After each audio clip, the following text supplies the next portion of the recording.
Hey pop culture fans, I hope आप लोगों ने ये खबर सुन ली होगी कि Akira Toriyama, creator of Dragon Ball series, the father of all anime, अब हमारे बीच नहीं है। जहाँ उनके 1 मार्च को उनकी डेथ हो गई।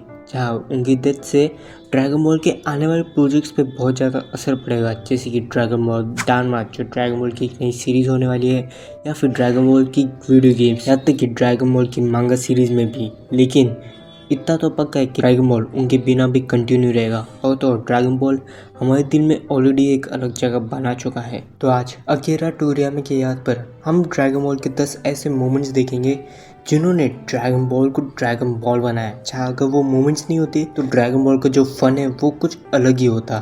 तो बिना किसी देर के शुरू करते हैं आज की इस वीडियो को।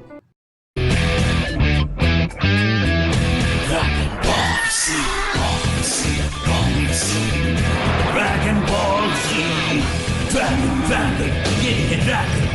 Ball Z, Dragon. Number 10, it's over 9000। Vegeta, what did you say his power level is? It's over 9,000! 9,000! सो ये सीन हमें तब देखने मिलता है जब वेजिटा और बारडॉक पहली बार अर्थ पे आते हैं अर्थ को इन्वेट करने। जहाँ गोकू उस वक्त अर्थ पे तो नहीं होता, लेकिन जी फाइटर्स की बाकी फाइटर्स होते हैं अर्थ को बचाने के लिए, और वो ट्राई करते हैं अर्थ को बचाने के लिए। जहाँ बारडॉक उन सबको बहुत ही बुरी तरह मारता है, लेकिन हर बार की तरह गोकू एंड मौके पर आता है और दुनिया को बचा लेता है। लेकिन यहाँ एक सीन देखने मिलता है जहाँ गोकू अपने पावर की एक झलक देता है, जहाँ वेजिटा उस चीज़ को देख के स्कैन करता है। जहाँ जब बारडॉक पूछता है वेजिटा से उसके पावर स्केल क्या है, तो वेजिटा एक डायलॉग बोलता है, इट्स ओवर 9000। जहाँ इस डायलॉग को रिलेटेड पॉप कल्चर में बहुत सी मीम्स बने हैं, जहाँ अभी भी पॉप कल्चर में उससे मीम्स बनते हैं। लेकिन ये सीन बहुत ही आइकॉनिक सीन बन गया था, क्योंकि यहाँ गोकू ने अपने पावर की बस एक झलक दिखाई थी और वेजिटा और बारडॉक दोनों हैरान हो गए थे। और इतना काफ़ी नहीं था तो गोकू ने सिंगल हैंडेडली बारडॉक को हरा दिया था। Number 9, the first Kamehameha.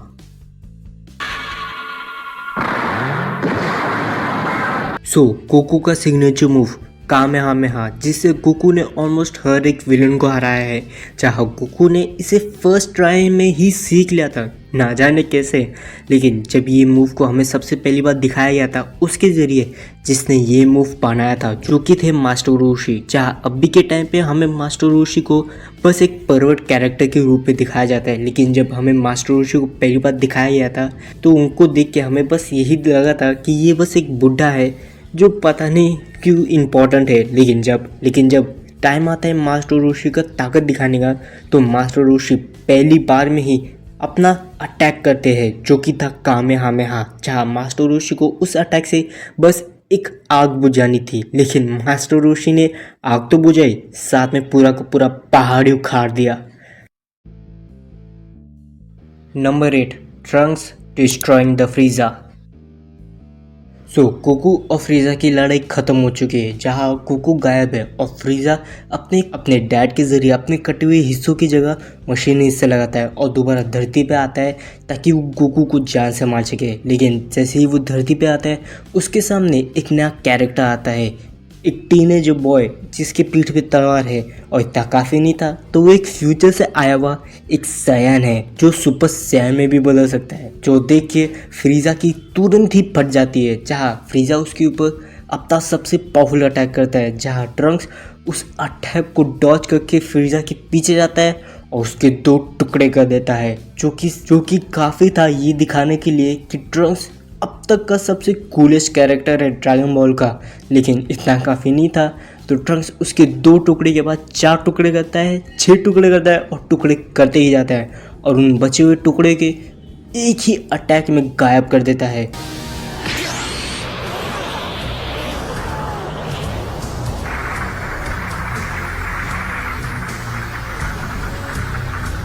Number 7, father and son Kamehameha.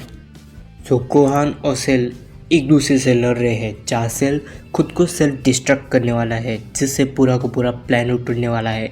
और तभी ही गोकू आता है अपनी इंस्टेंट ट्रांसमिशन के ज़रिए खुद को और सेल को दूसरी जगह टेलीपोर्ट करता है, जिससे गोकू मर जाता है और दुनिया बच जाती है। लेकिन सेल दोबारा लौट आता है और इस वक्त वो उतना ही ताकतवर था जितना पहले था, और सी फाइटर्स में से एक भी बंदा इतना ताकतवर नहीं था कि सेल को रोक पाए।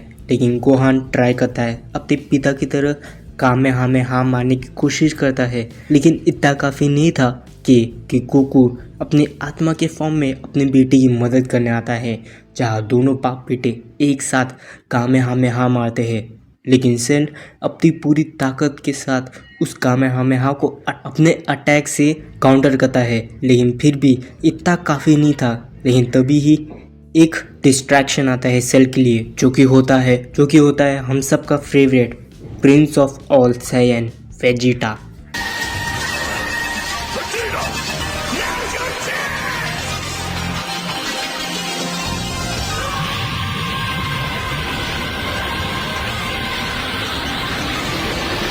Number 6, black Goku.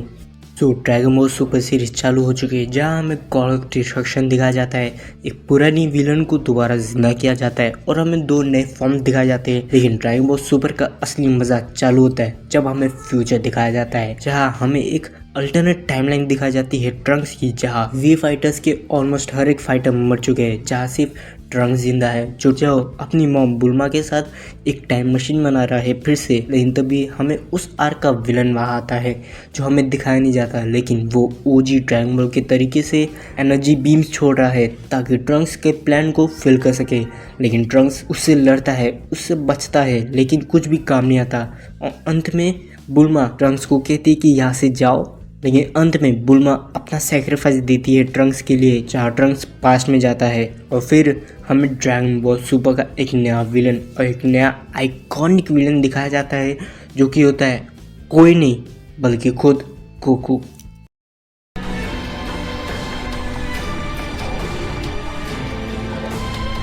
Number 5, the first clash of Goku and Vegeta. जो ड्रैगन बॉल जी में जब हमें पहली बार आइकॉनिक राइवल्स गोकू और वेजिटा के बीच क्लैश दिखाया जाता है, तो वो फाइट बहुत से आइकॉनिक मोमेंट से भरी पड़ी है। लेकिन ये मोमेंट सबसे ज़्यादा रिमेम्बर है जहाँ वेजिटा पूरी तरह भड़क जाता है जब गोकू फुल आउट जाके वेजिटा पे अटैक करता है और उसे डैमेज करता है, जिससे वेजिटा का ईगो हट हो जाता है कि कैसे एक लोअर क्लास साइयन मुझसे ज़्यादा ताकतवर है और मुझे चोट पहुंचाता है, जिसकी वजह से वेजिटा बहुत ज़्यादा गुस्से में आ जाता है और अपने गैलेट गन अटैक से पूरे प्लेनेट को तबाह करने जाता है। जिसको रोकने के लिए गोकू अपना सिग्नेचर मूव कामेहामेहा करता है, जहाँ हमें पहली बार गोकू और वेजिटा का सिग्नेचर मूव का क्लैश दिखाया जाता है, जिसको रोकने के लिए गोकू फुल आउट चला जाता है।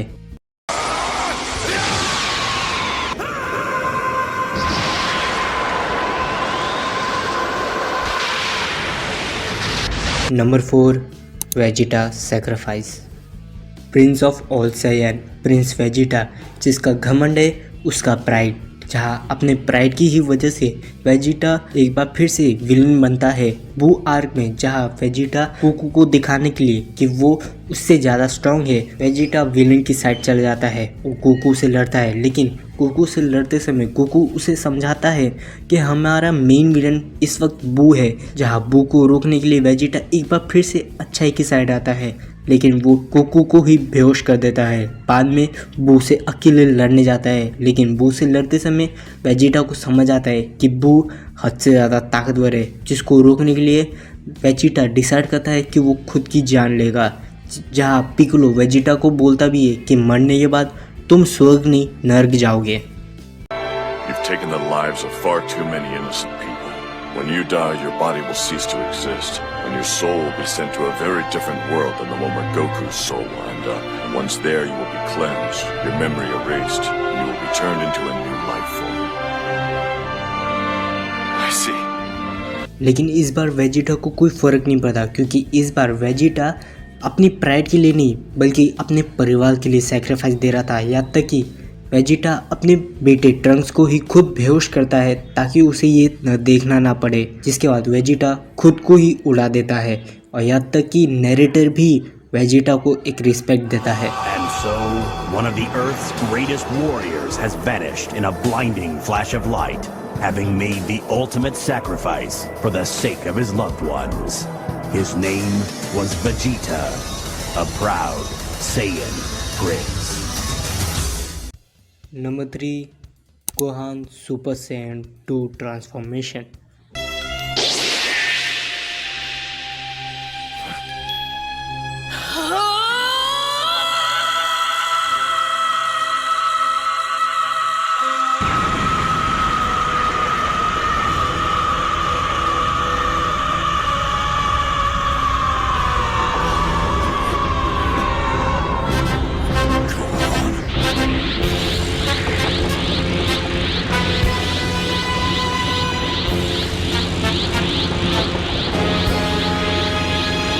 सो सेल बोर हो चुका है गोहान से लड़ते लड़ते, जहाँ सेल को पता है कि गोहान में पोटेंशियल है अपने पिता से भी ज़्यादा स्ट्रॉन्ग फाइटर बनने का, लेकिन गोहान का वो पोटेंशियल बाहर आ नहीं रहा, जिससे सेल बोर होकर अपने छोटे से बच्चों को सी फाइटर्स के ऊपर फेंक देता है, जहाँ सी फाइटर्स को बहुत सी प्रॉब्लम होती है उनसे लड़ने के लिए।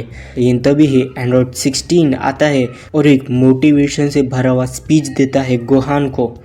Please, drop your restraints. Protect the life I loved. You have the strength. My scanners sensed it.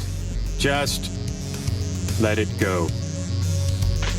जहाँ उस स्पीच के बीच में सेल डिस्टर्ब करता है, जहाँ सेल एंड्रॉइड 16 के ऊपर एक पैर दे मारता है, जिससे एंड्रॉइड 16 तबाह हो जाता है। जहाँ गोहान की लिमिट्स टूटती है, जिसके बाद गोहान अपने पिता से भी ज़्यादा स्ट्रॉन्ग बनता है कुछ आर्क के लिए, जिसके बाद हमें दिखाई देता है super Saiyan 2 Gohan. Number 2, autonomous ultra instinct.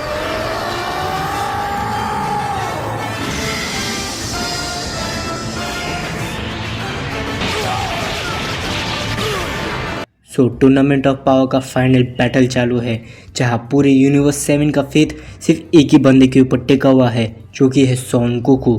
जहां जीरन और सन गोकू के बीच बैटल चालू है, जहां गोकू अपने अनपरफेक्ट अल्ट्रा इंस्टिंक्ट में जीरन से लड़ रहा है, जहां जीरन पूरी डोमिनेंस दिखा रहा है फाइट में। लेकिन तभी गोकू के सैयन ब्लड एक चमत्कार दिखाता है और आता है हमारे सामने ऑटोनमस अल्ट्रा इंस्टिंक्ट।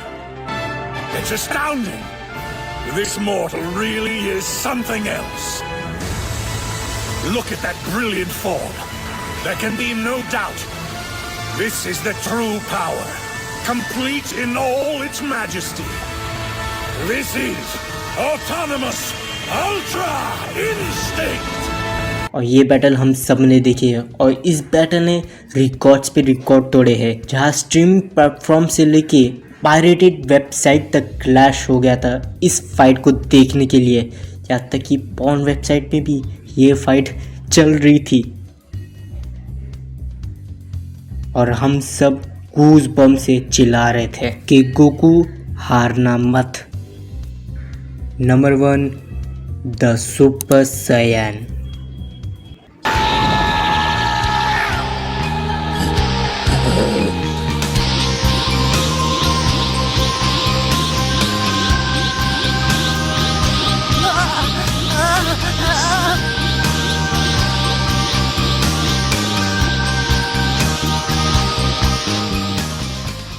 ये था ड्रैगन बॉल फ्रेंचाइज का पीक, जहाँ गोकू और फ्रीजा के बीच फाइट होती है, जहाँ गोकू फ्रीजा को जान से मार देता है, ऐसा अपने फाइटर्स को लगता है। लेकिन फ्रीजा दोबारा लौट आता है और आते ही एक एक करके जी फाइटर्स को जान से मारने लगता है। जहाँ अगली बारी ग्रेन की आती है, जहाँ गोकू रिक्वेस्ट करता है फ्रीजा से कि प्लीज़ ऐसा मत करो, लेकिन फ्रीजा ये देखने के बाद भी एक लोअर क्लास सैयन इतनी बुरी हालत कर सकता है उसकी, लेकिन फिर भी फ्रीजा क्रेनिन को जान से मार देता है, जिसके बाद गोकू की लिमिट टूटती है। आसपास के वेदर चेंज होने लगते हैं, गोकू भड़कने लगता है, गोकू के काले बाल सुनहरे होने लगते हैं। फ्रीजा के सामने वो आइकॉनिक वो सुपर सैयन आ जाता है, जो सिर्फ एक फैंटेसी कहानी थी सैयन प्रजाति की, जो बच्चों को सुनाई जाती है, लेकिन वो कहानी सच हो गई। फ्रीजा के सामने एक सुपर सैयन खड़ा था। फ्रीजा के सामने गोकू सुपर सैयन फॉर्म में था, एक ऐसा फॉर्म जिस फॉर्म की वजह से हमें आज तक एनीमे में अपने मेन कैरेक्टर में कूल से कूल फॉर्म्स के ट्रांसफॉर्म देखने मिलते हैं। ये था वो ड्रैगन बॉल का मूवमेंट जिसने ड्रैगन बॉल को पूरे वर्ल्ड में फेमस किया। तो आज के लिए सिर्फ इतना ही गाइस, मिलते हैं नेक्स्ट टाइम, और नेक्स्ट टाइम के लिए be safe, be pop culture fan.